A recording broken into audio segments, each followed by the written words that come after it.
Jaya Radha Madhava Kunja Bihari.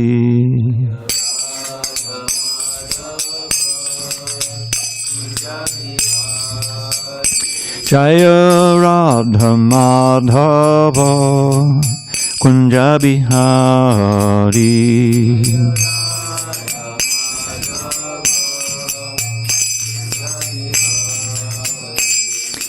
Gopi Jana Vallabha Girivardhari.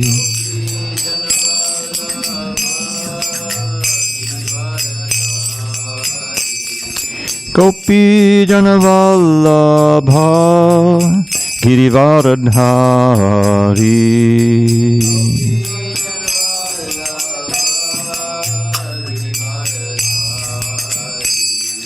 Yashodanandana Bhajana Ranjana.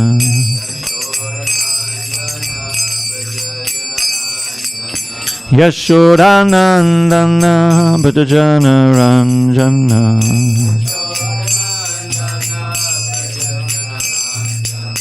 Yamuna Tira Vanachari.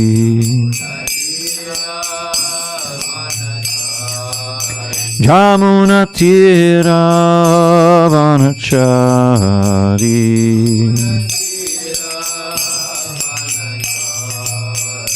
Jaya Radha Madhava Kunja Bihari.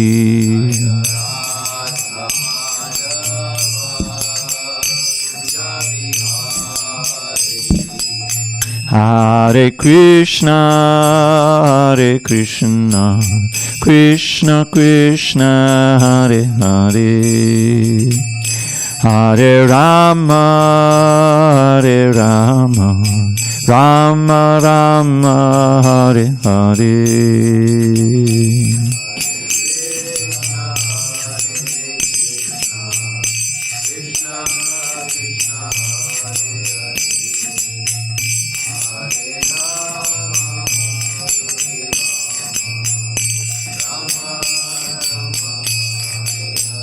Hare Krishna, Hare Krishna, Krishna Krishna, Hare Hare, Hare Rama, Hare Rama, Rama Rama, Hare Hare.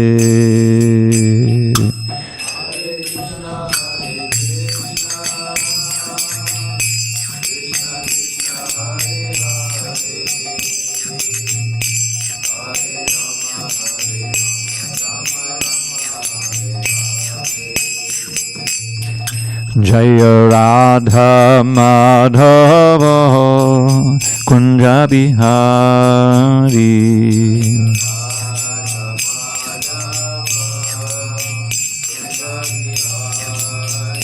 Jaya Radha Madhava Kunja Bihari.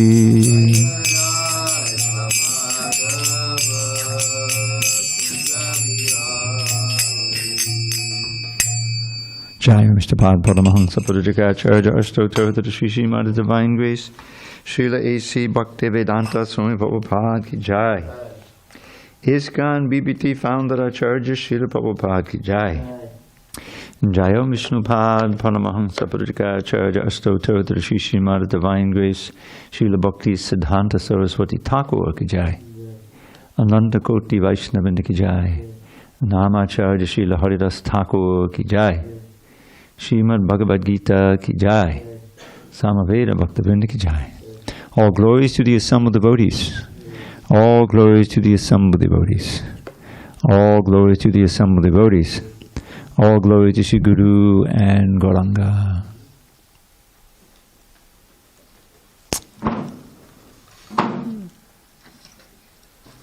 Okay, I don't think we read 4. I don't suppose Tapas is there. Tapas, you there? Yes, probably. What are we on 4? Yes, Prabhu. Okay, thank you. Okay. Om Namo Bhagavate Vasudevaya. Om Namo Bhagavate Vasudevaya. Om Namo Bhagavate Vasudevaya.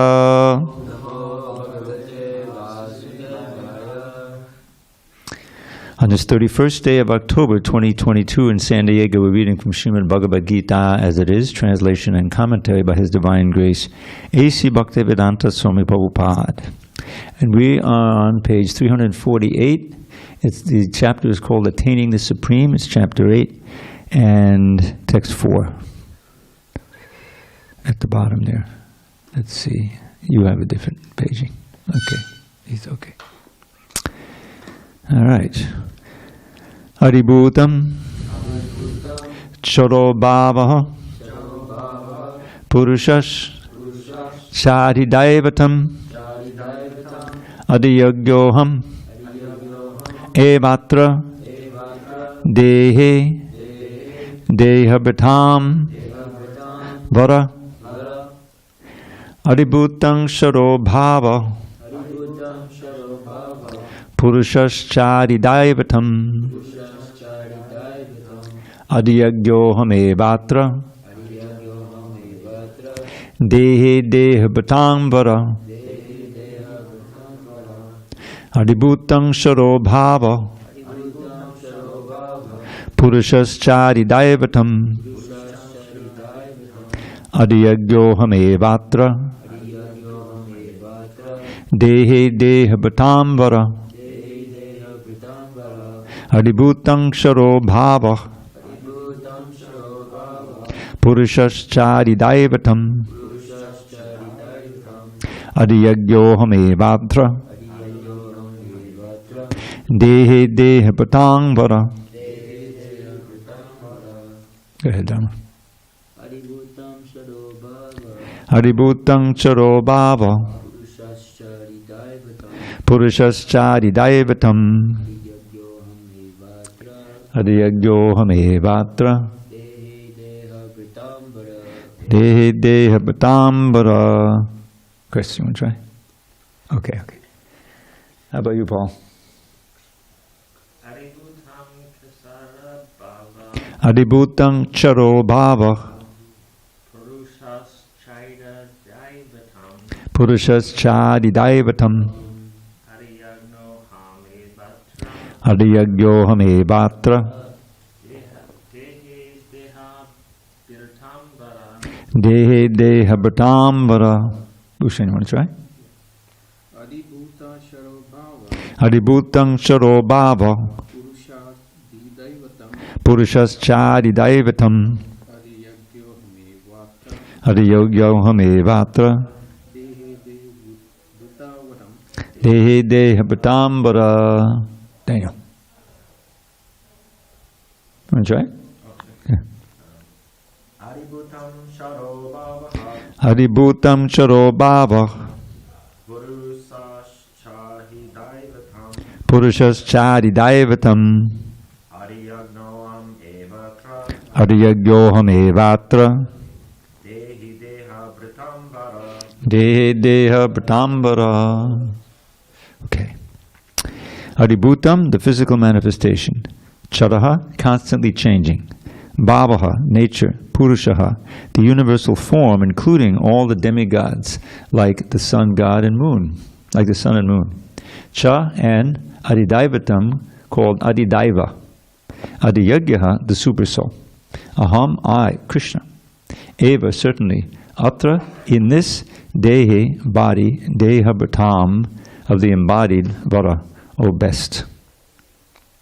Translation. Krishna says to Arjuna, O best of the embodied beings. The physical nature, which is constantly changing, is called Adibhuta, the material manifestation. The universal form of the Lord, which includes all the demigods, like those of the sun and moon, is called Adidaiva. And I, the Supreme Lord, represented as the super soul in the heart of every embodied being, am called Adiyagya, the Lord of all, Lord of sacrifice. Purport.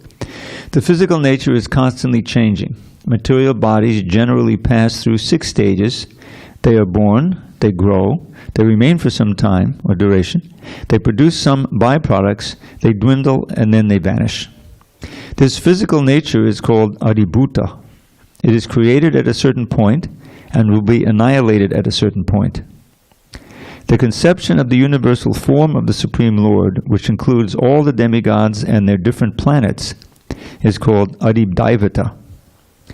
The present in the body along with the individual soul is the Supersoul, a plenary representation of Lord Krishna. The Supersoul is called the Paramatma or Adiyagya and is situated in the heart. And the word Eva is particularly important in the context of this verse, because by this word the Lord stresses that the Paramatma is not different from him. Dharmaraj, can you go upstairs and tell him to be quiet? Ask him in my name. Okay. Thanks.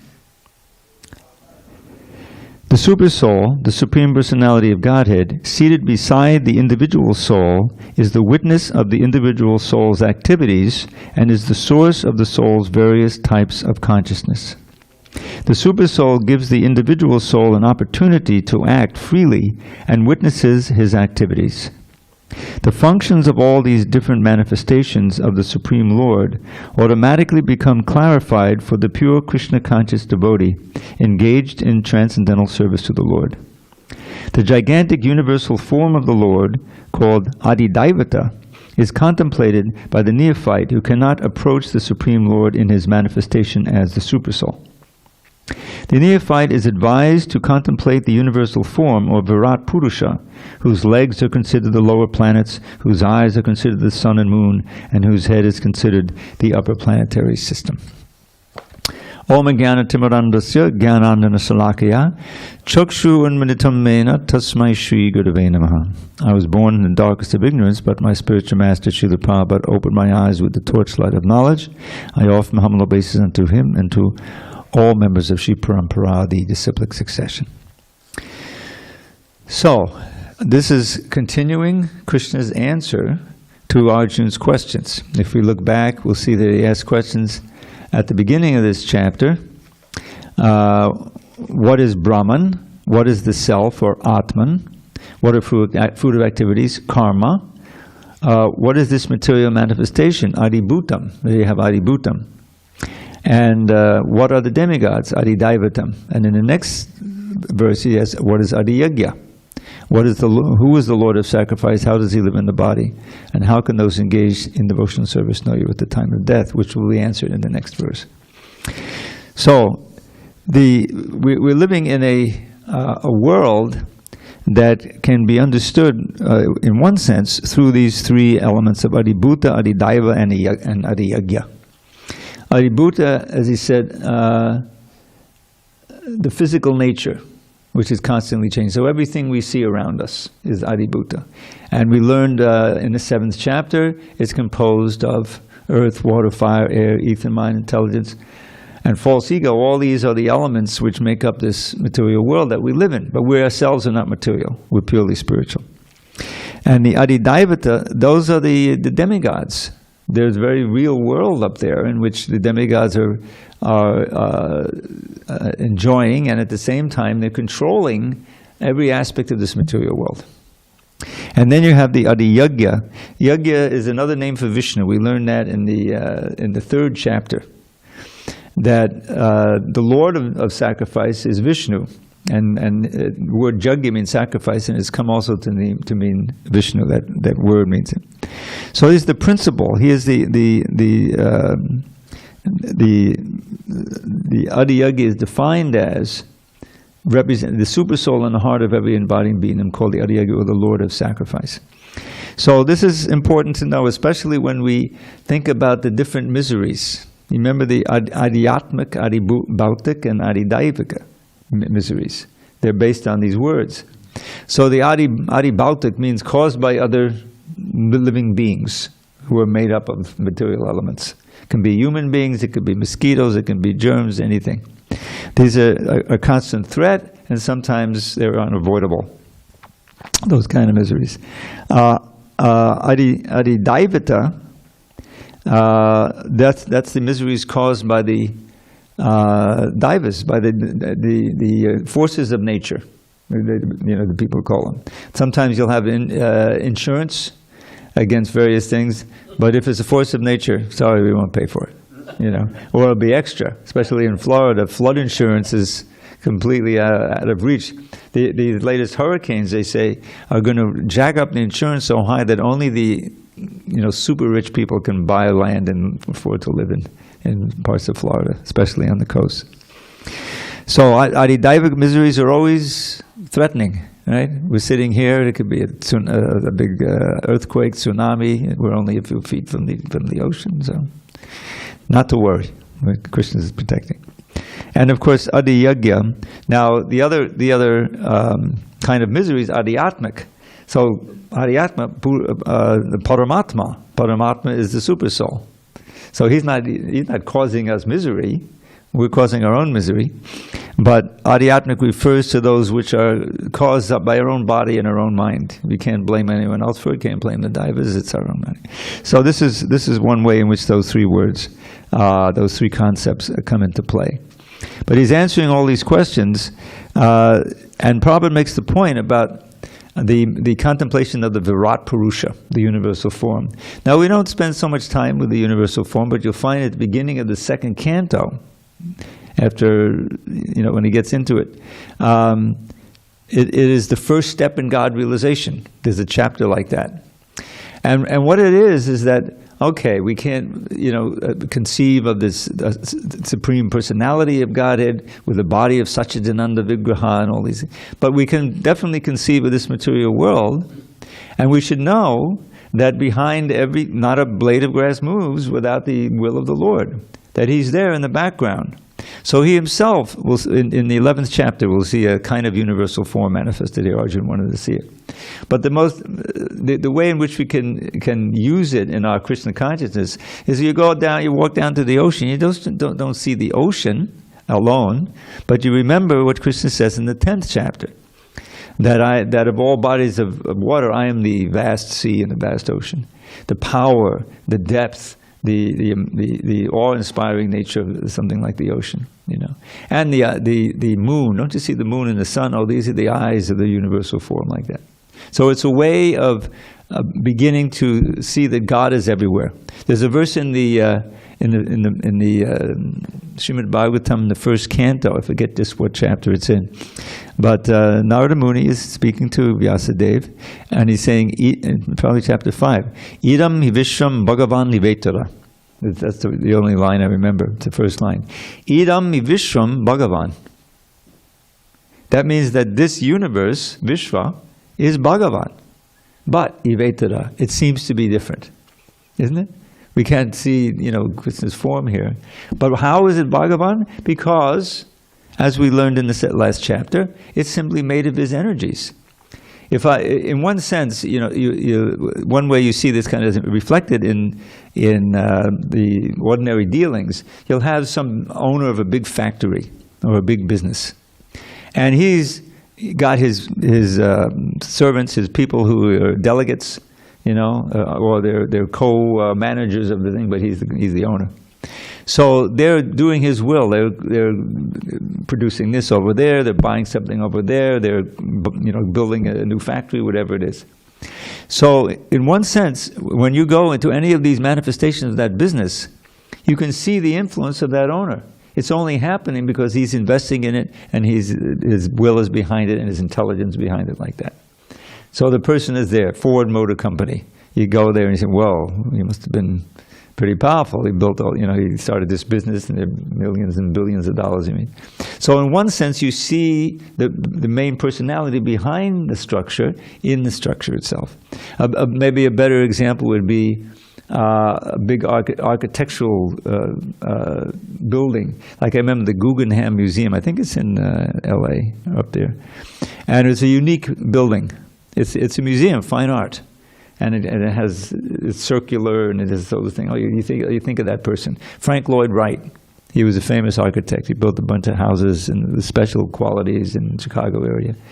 So what I'm saying is that when someone has invested his energies in something, and you can see the unique personality there, you're reminded of that person. by the energy that they, by the results of their activities. So, what to speak of this whole world? There isn't an atom in this world where Krishna is not present, as Adi Yajna, as the Super Soul. And everything is his own energy, the sun and the sunshine. You think of the sunshine, you think of the sun. So that's a way of drawing your mind toward God, toward Krishna, even through the gross manifestations. Now, when we have a temple where the same earth, water, fire, ether is there, but it's specifically been engineered and created so that everything reminds you directly of the personality of Krishna. Even you walk in the temple, the curtains are closed, but if you look in the corners, there's Krishna lifting Govardhan Hill. You can remember the whole pastime of Govardhan. Everything here is for Krishna's service. Oh, what about these cushions? Well, these cushions are here so that the devotees can be comfortable and concentrate as they hear Krishna Katha, right? There's nothing here that's not related to Krishna. So in one sense, it's all very sacred. It reminds you of the Lord. That's the purpose of a temple. So that's what the Adi Bhautik can help us. But most important, the idea is that it's all supposed to draw you toward remembering Krishna more and more in your life. And that comes up in the next 3 verses. The next 3 verses of this chapter, which we'll begin reading in a few minutes, comprise a lesson all of themselves. You'll see as we go through. And in these purports, it's very significant. Prabhupada's talking about chanting Hare Krishna. Even the mantra even appears several times. So this is, and we should remember that all of our studies and our activities are meant to bring us to the point of remembering more and more and more Krishna, so that we come to the point of never forgetting him. Because this next verse, if you can remember Krishna when you leave this body, you're successful. Your life is successful. Go back to Godhead. That remembrance, the most prominent thought, remember I was speaking last night, takes you to your next body. So if that most prominent thought is always Krishna, because we're always seeing him through his energy and his temple and his devotees and his words and description, then we're on the safe side. Okay, any discussion on this verse? If not, we can go on. Antakale chamameva Smaran mukpa kalevaram yak priyati samadbhavam yati nastyatra sangshayaha. And whoever, at the end of his life, quits his body remembering me alone, at once attains my nature. Of this there is no doubt. Purport. Now, attains my nature means comes to me in the spiritual world. Purport. In this verse, the importance of Krishna consciousness is stressed. Anyone who quits his body in Krishna consciousness is at once transferred to the transcendental nature of the Supreme Lord. The Supreme Lord is the purest of the pure. Therefore, anyone who is constantly Krishna conscious is also the purest of the pure. The word smaran, remembering, is important. Remembrance of Krishna is not possible for the impure soul who has not practiced Krishna consciousness in devotional service. Therefore, one should practice Krishna consciousness from the very beginning of life. If one wants to achieve success at the end of his life, the process of remembering Krishna is essential. Therefore, one should constantly, incessantly chant the Maha Mantra, Hare Krishna, Krishna Krishna, Hare Hare, Hare Rama, Rama Rama, Hare Hare. Lord Chaitanya has advised that one be as tolerant as a tree, Taror api sahishnuna. There may be so many impediments for a person who is chanting Hare Krishna. Nonetheless, tolerating all these impediments, one should continue to chant Hare Krishna, Krishna Krishna, Hare Hare, Hare Rama, Rama Rama, Hare Hare. So that, at the end of one's life, one can have the full benefit of Krishna consciousness. So this is repeated in various places in the Shastra. The importance of remembering Krishna at the end of life. We're just studying about Jamil in the morning, and that was his saving grace. It was kind of an unusual circumstance. He was calling out to his son, but he was calling in the name of Krishna, Narayan, and he remembered the Lord, and it wasn't the end of his life. It would have been the end of his life if he didn't name that.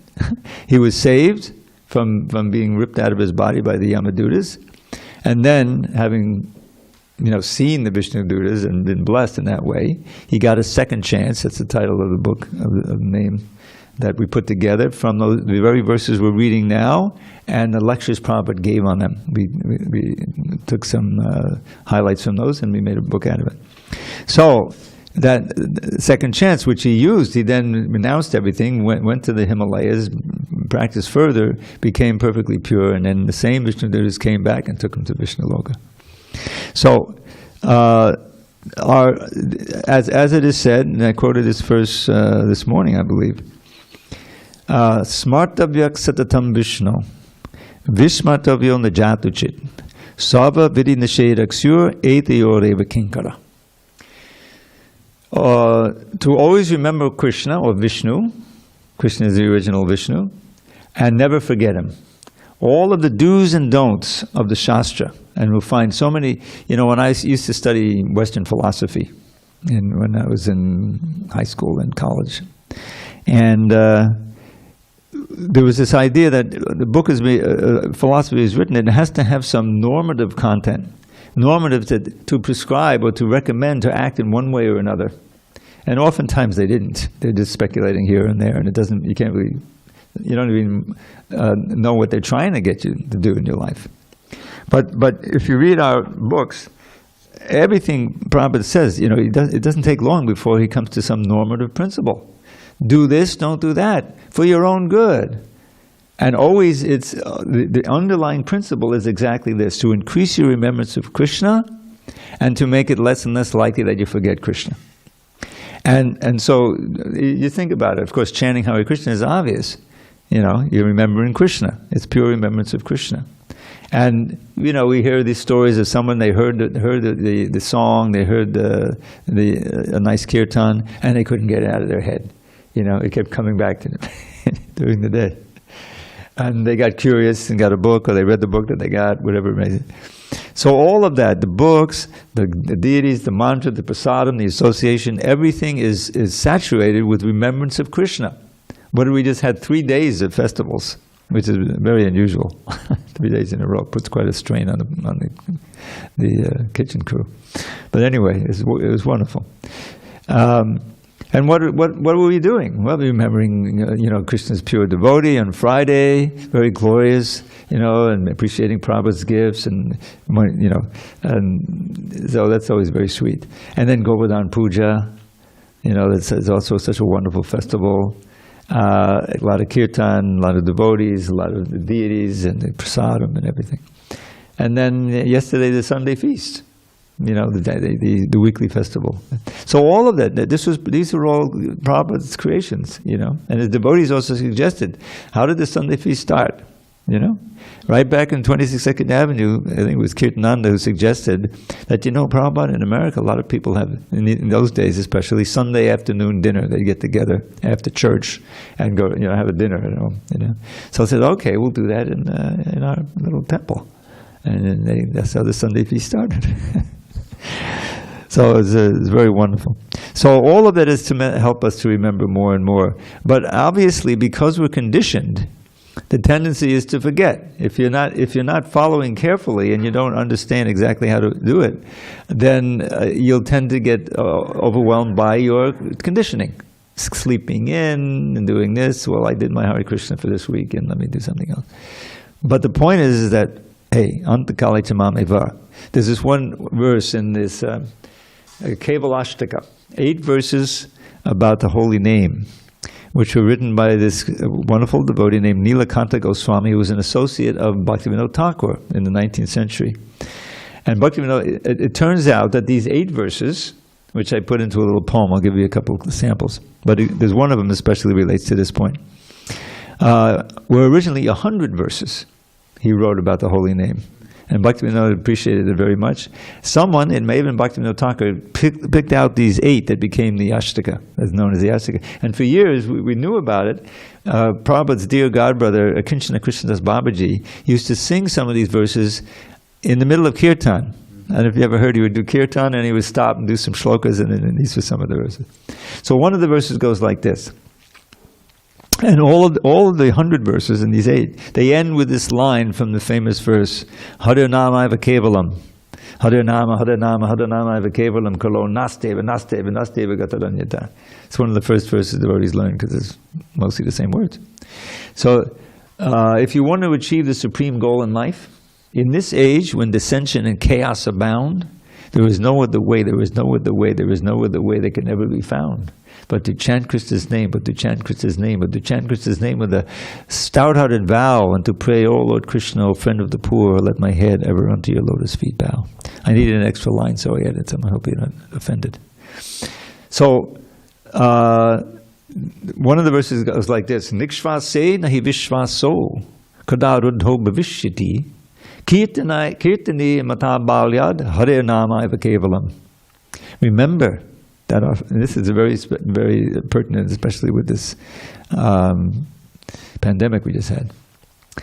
Remember that our final breath may come at any time, no matter if we're old and sick or in our youthful prime. So young and old alike should chant the name incessantly. The holy name of Shri Hari is surely all that be. And doesn't the Prabhupada say that? Therefore one should constantly, incessantly chant the Maha Mantra, Hare Krishna. How can you do that practically? If you go to school, you go to work, well, it's not easy. But if you establish a morning program where you're chanting with concentration and a vow, that's 16 rounds, which Prabhupada recommend. You know how we came to 16 rounds? Some of you may not know the story. You probably do. So in the Gaudiya Math, and Lord Chaitanya recommended 64 rounds a day. Is kind of a little fun. He would meet his devotees every year. They would come to Puri, and then one after another they would invite him for lunch, So he said, I will not take lunch with anyone who is not a lakpati. Lak means a lakh means 100,000. 64 rounds is a little more than 100,000 names. It's commonly 100,000. So, but lakpati also means one who is the master of 100,000 rupees. And all of his devotees were quite poor, so they would say, "Oh, I don't have 100,000 rupees. I'll never be able to invite Lord Chaitanya for lunch." It was a big deal. So he laughed. He said, no, not 100,000 rupees, 100,000 names. And you have to chant 64 rounds, then I'll agree to come take lunch. So that we can do. Hare Krishna, Hare Krishna. So that became the standard in the Gaudiya Math when Bhaktisiddhanta founded the Gaudiya Math. And I don't know how they all got it done, because he didn't have, as far as I know, a Japa period in the program. They got up, there were so many services to do. But anyway, that was the standard. Prabhupada was doing it. So when he came to America, he said, okay, this is an extension of Gaudiya Math, basically, and 64 rounds is the standard if you want to get initiated. So I said, okay, Prabhupada. And beads, where are they going to get beads? Well, they went to what we used to call the 5 and dime, which is the dollar store. And they had these big round beads, wooden beads that you could buy. So they strung a bunch of those together. That was their first Japa beads. But you can imagine, I had a fantasy that I'm going to try to integrate 64 rounds into the morning program. It's very hard. Even if you chant 5 minutes a round, which is really fast, it's not 5 minutes, 5 minutes a round is about 3 seconds a mantra. Not really very feasible. That's really what it is. Then it's 5 minutes around. It still takes 5 hours and 20 minutes. Where are you going to carve that out of the morning program? Anyway, so they came to Prabhupada and said, Prabhupada, if you want us to do anything else, we can't chant 64 rounds. It's taking us all day. We're just finishing rounds at 7 p.m. So okay, 32. So they went off and tried 32 and said, Prabhupada, it's too much, they take noon time. So I said, okay, 16, absolute minimum. And that's how we cut to 16 rounds. And so he always says there's a minimum, You can chant more, you should chant more on Kadasi day, possible, especially if you're completely fasting, you have more time.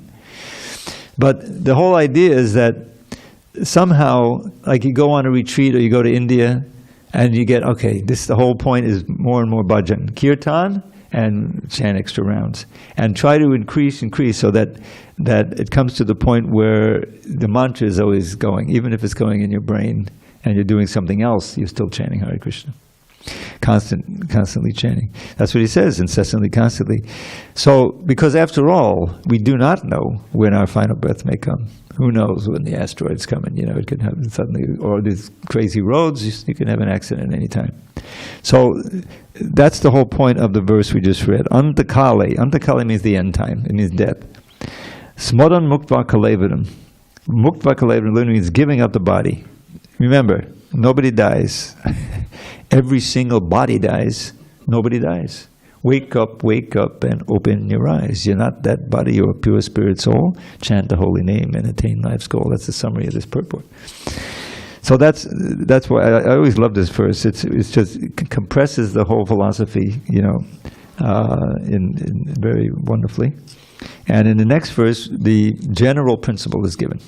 So, if we have any questions on this purport of verse, we can entertain them. Comments, questions. Yang babi smarang bhavam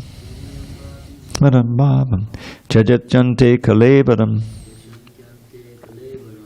tang tame vaiti konteya sadatad bhava bhavitaha. Whatever state of being one remembers when he quits his body, O son of Kunti, that state he will attain without fail. Purport. The process of changing one's nature at the critical moment of death is here explained. A person who at the end of his life quits his body thinking of Krishna attains the transcendental nature of the Supreme Lord. But it is not true that a person who thinks of something other than Krishna attains the same transcendental state. This is a point we should note very carefully. How can one die in the proper state of mind? Maharaj Bharat, although a great personality, thought of a deer at the end of his life, and so in his next life he was transferred into the body of a deer. Although as a deer he remembered his past activities, he had to accept that animal body. Of course, one's thoughts during the course of one's life accumulate to influence one's thoughts at the moment of death. So this life creates one's next life. If in one's present life one lives in the mode of goodness and always thinks of Krishna, it is possible for one to remember Krishna at the end of one's life. That will help one be transferred to the transcendental nature of Krishna. If one is transcendentally absorbed in Krishna's service, then his next body will be transcendental or spiritual, not material.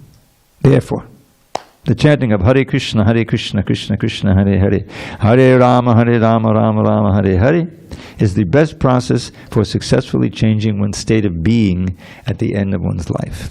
Practically the whole philosophy is in those three. And then the next verse is so nice. It's 3 verses, 4 verses. Antakali, and then Tasma. And therefore, then what should we do? Therefore, at all times and all places, one should remember me and do your duty. For Arjuna, it's fighting. That's Yudhya. We'll read that verse maybe tomorrow or next. So in other words, the whole idea of the process of Bhakti Yoga is to mold one's life in such a way that he's progressively remembering Krishna more and more. Now, it's difficult when you have to deal with all people who the last thing on their minds is Krishna, obviously. And that's the challenge for someone who's working a job. How do you stay Krishna conscious when all those around you are anything but Krishna conscious? It's a big challenge. And therefore, we have to take advantage as much as possible of those times and those events, such as the festivals, to take advantage of the association of devotees who can increase your determination, your faith, and your desire to be Krishna conscious. Because we've been covered so long, it's easy to fall back into the covering. I've seen it over the years. I've been almost 50 years in this movement. And one of the things I notice is that as your life in Krishna consciousness progresses, there's a distinct chance of not having the time or making the time for enough kirtan. Because kirtan externally seems like, I got so many things I have to do, I have so many duties, and I have to work. And so I'll be there for the class, and I'll do this, I'll do the cooking, and I know I have to help clean the kitchen and everything. But actually the kirtan is the most important part for helping us remember the Lord. And it's a battle. It's a battle between our conditioned habits of thought, of action, and what we know we should do. That there's no such should in these subhuman beings, living entities. Should means that there's a moral imperative that you do it, and there's a I should do this if I want a goal down the way. Otherwise, forget it. And then you can easily just come under the sway of the senses, the impulses. There's a million different ways of being influenced. The cell phones are a bane. I spent half my day today trying to wrestle a new cell phone. Suddenly my cell phone conked out. How am I going to, all my, the things saved on there, I had to go down there and I spent, God, And all these things keep popping up, trying to take you here, taking you there. No, I don't want that. Just to show me how I can call someone up. Oh God. So now, now the kid grows up and they get cell phones. They're 10 years old, a little younger. They get a cell phone, and that opens up a world of things. The parents can't be watching over their shoulder all the time. So in a very real way, the world is aspiring against us to be Krishna conscious. There's so many more distractions, but the Hare Krishna mantra is so powerful. If you really seriously chant and you want to progress, then Krishna will help you to eventually see the insignificance and the danger of just letting your mind wander and go into the things. And now we have the phenomenon, as you're probably all aware, that the very idea of what is true, what is real, is under people adopt these crazy conspiracy theories, and they think about it, and then they get online and they search for it. There's someone else. In other words, confirmation bias. Wherever you want to, whatever crazy idea you have, you can find somebody else online who's going to believe it, and so you get together, and now we have a group, and we have a Twitter feed, and it's madness. In other words, there's a great the world as it's constructed now. This is Kali Yuga, and it's militating against having a calm, peaceful environment to practice devotional service. So the only possible countervailing force we can bring to bear is serious chanting of Hare Krishna, and whenever possible, kirtan. That's the most powerful thing. And Lord Chaitanya showed. We always remember, he was preaching, and he was all that was going on in his Leela. That was under the Muslim rule, and they did some horrific things. I can't even bring it up. They came in, they just enslaved thousands and thousands of people and slaughtered them. Yeah, they did, in the name of God, Allah. So but Lord Chaitanya, the whole Chaitanya Charitamrita is going on while that's happening, and he was even sometimes converting the Muslims. Of course, we have Haridas Thakur. He didn't convert him. He was, joined Lord Chaitanya's movement. But the Krishna consciousness is so powerful that if we really take shelter of Krishna and practice with great determination, then we can succeed even in this wild world of going back to God, or at least making very good progress in going back to God. And if we come back and this world is in flames, and there's a million other worlds we could also land in and continue our Krishna consciousness. There's no loss or diminution. So that's why don't we read this next verse? Because these three verses go together. Because now you have a verse because therefore means, okay, if you remember your time of death, you come home back to God, it's success. But it's not sure, whatever you remember. So how do you ensure that you're going to be remembered? In this seventh verse, it tells us that. Tasmat sarveshu kaleshu mamanusmada yudhyacha mayarpatamano buddhir Mame Vaishyasya Sangshayaha. Therefore, Arjuna, you should always think of me in the form of Krishna, and at the same time carry out your prescribed duty of fighting. With your activities dedicated to me, and your mind and intelligence fixed on me, you will attain me without doubt. Purport. This instruction to Arjuna is very important for all men engaged in material activities. The Lord does not say that one should give up his prescribed duties or engagements. One can continue them and at the same time think of Krishna by chanting Hare Krishna. This will free one from material contamination and engage the mind and intelligence in Krishna. By chanting Krishna's names, one will be transferred to the supreme planet, Krishnaloka, without a doubt. Om Tat Sat. You know, it's a wonderful lesson. Sometimes, and I give a Sunday feast lecture, I read these 3 verses with the purpose, which are quite short. They all contain Hare Krishna, and it gives a complete lesson. You know, and all the, you know, this is true of the whole Bhagavatam. You'll find many places where there's little lessons like this, and that even if you can't read the whole Bhagavatam, if you just get through the 2nd chapter of the 1st canto, you have a whole lesson there, beginning with text 6 and going through text 21 of the second chapter of the 1st canto, and it's always the same thing. It's the same idea. Is that what is real dharma? This is what we're talking about. Dharma. Dharma means just an activity you perform that is meant to bring you closer to your ideal state, as we were speaking about this morning. Swarup siddhi. We all have a swarup. Jivera swarup. Jivera swarup or Krishnera nityadas.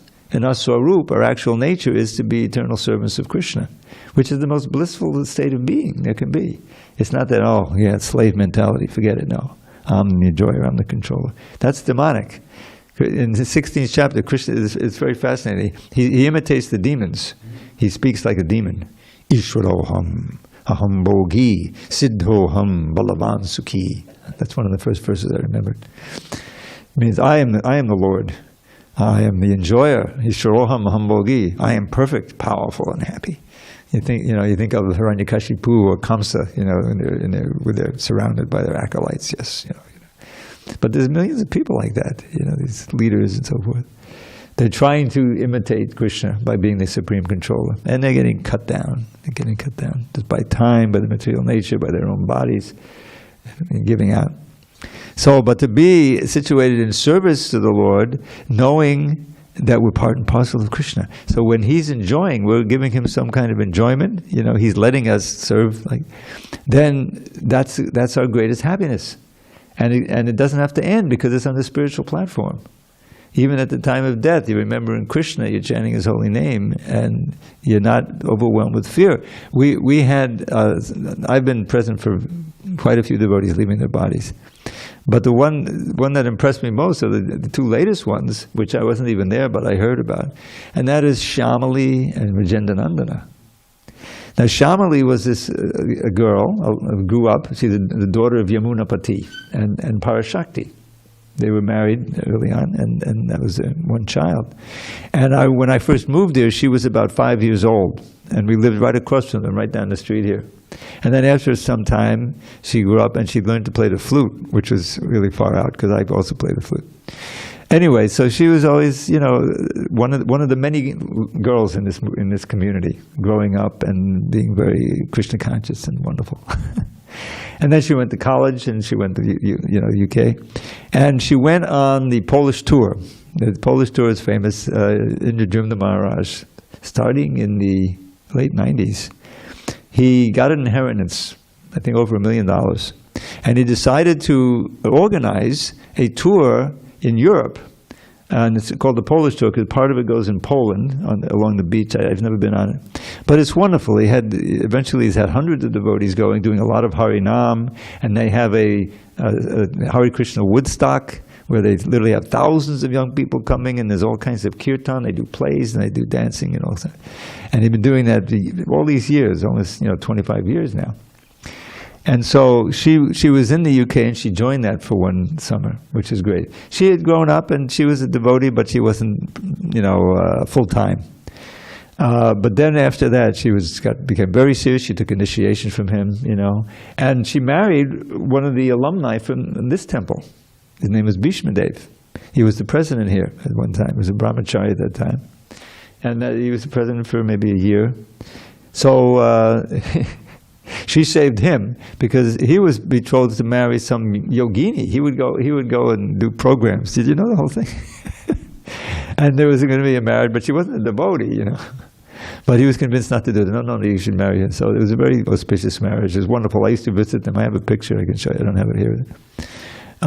In Alachua, they set up, Anyway, as it came out, this was a few years ago, she had cancer. It was a terminal cancer. So she had friends all over the world, and now and this is one of the good things about the internet, they were able to visit her on Zoom and visit. And he was in Vrindavan because it was at the beginning, I think, of the pandemic. Anyway, he was set up in Vrindavan, but he was spending hours with her on, encouraging her and preaching to her. And Yamuna was there when she departed, and he said she was so relaxed. It was just like she exhaled, and you could practically see the Vishnu Dutas, coming down with the plane and taking her. She wasn't afraid. She wasn't in anxiety. She wasn't in pain. And Vijayendranandana, his was classic. I mean, it was kind of sudden that he also had cancer he didn't know about, and suddenly 6 months to live.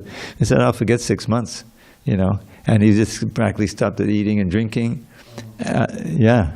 And Mukunda Charan, Mukunda Charan, he sat at his foot of his bed for over 30 hours straight without sleeping because he was just before he departed, until he departed. I wasn't able to be there. I had this serious sprain in my ankle, and he lived upstairs, and I couldn't visit. I talked to him on the phone. But he just was so Krishna conscious. He was with his business partner, who, of many years, a friend, devotee, and he was staying with him. And so it was getting to the end. He said, "Oh, why are there so many people in the room?" He said, "There's just this one devotee." He says, and so he understood what was happening. He said, "Oh, are they good people? In other words, they're not the Yamadutas, are they?" No. They're Krishna Dutas, whatever. He's just saying like that. And at the very end, he uttered Krishna's name. So it's not impossible. Even he was a wonderful devotee. His classes are online. He was here for about a year before he left, and he would give these wonderful classes. He would go on Parakram, and he knew so many pastimes of Lord Chaitanya. He spent months a year in Mayapur. So this is one of us in a sense. He's an American. He joined back in the early 70s, and he was there with Prabhupada when he departed also, because he was he was a Gurukul teacher, and they had a Gurukul in Vrindavan. So the point is, it is possible to come to the point of remembering Krishna when we leave this body, which is all coming for each of us. A lot sooner for me, but I'm trying.